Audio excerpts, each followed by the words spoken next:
One of the fastest rising stars in the NRL could suddenly see his season unravel, all because of one awkward twist of the knee. And what if another fan favourite, the kind of player who brings fire and flair to every game, is now staring down a month on the sidelines? These are not hypotheticals. They're real, they're brutal, and they could flip the finals race on its head. Stay locked in, because this episode of AUSSIE NRL Updates uncovers the shocking casualty ward news that sent ripples through the league. Before we dive deep, hit that subscribe button and smash the like. It helps us keep delivering you the hottest NRL updates, injury news, and behind-the-scenes drama every single week. The NRL is a battlefield.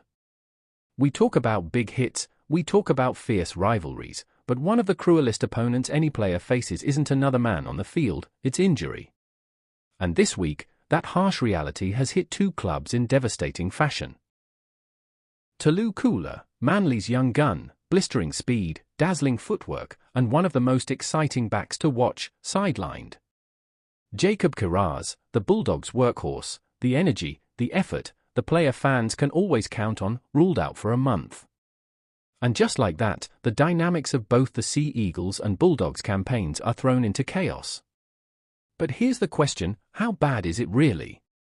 Could this change finals calculations? And is there more to the story than meets the eye? Let's start with Koula. If you've followed Manly this season, you know exactly how crucial he is. He's not just another player. He's become their spark, their weapon in broken play, their X-factor in tight matches. So when word broke from the NRL casualty ward that Koula was carrying a knee injury, fans held their breath. Was this a short-term niggle? Or something season-ending? Reports suggest Koula's injury will require rest and careful monitoring.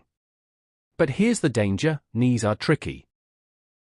They're not just about pain, they're about stability, explosiveness, confidence.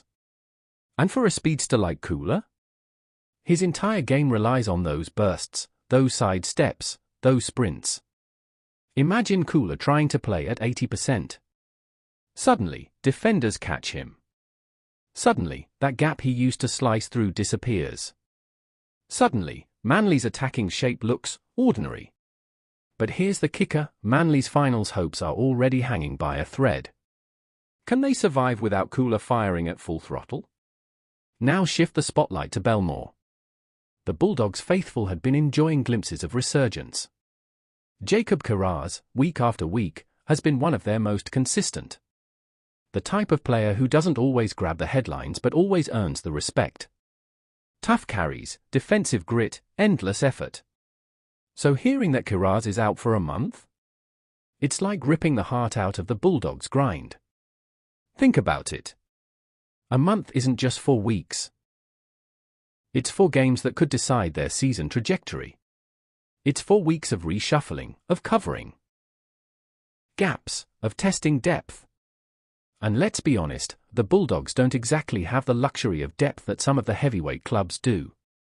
Here's the question that keeps Bulldogs fans awake. Without Kiraz, do they lose their resilience? Do they start leaking points on the edge? Does their whole structure wobble?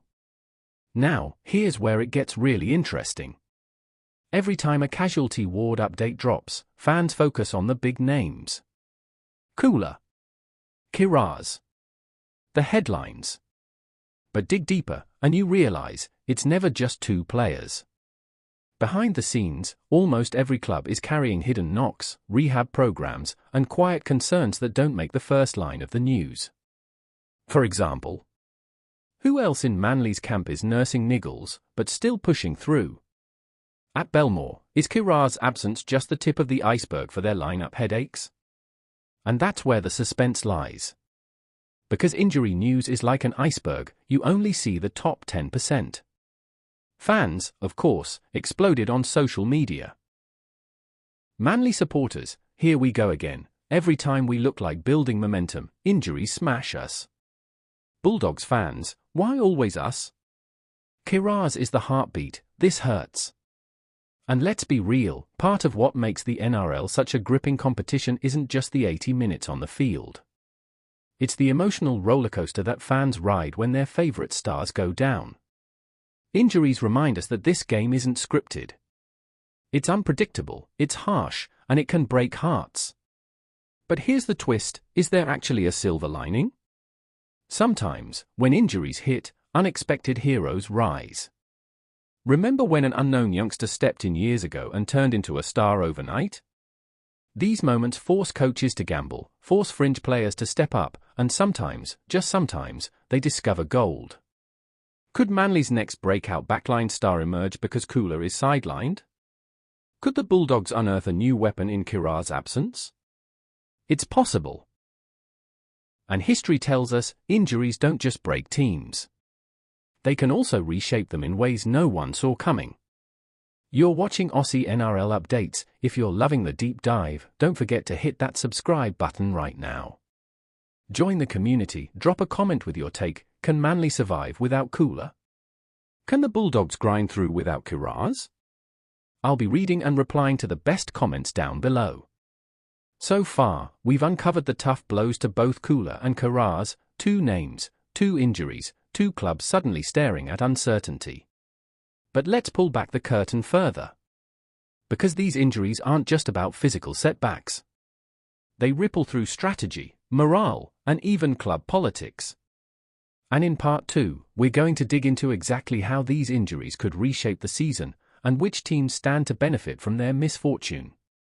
Manly's attack has been built around a few key weapons. Turbo when fit, DCE's kicking game, and Koula's pace. With Turbo in and out, Koula became more than just an option, he became the weapon. So how do Manly adjust now? Do they go conservative, relying on forward domination and territory? Or do they take a gamble, unleashing a rookie to keep the spark alive? History tells us that Des Hasler's old-school grind was one way.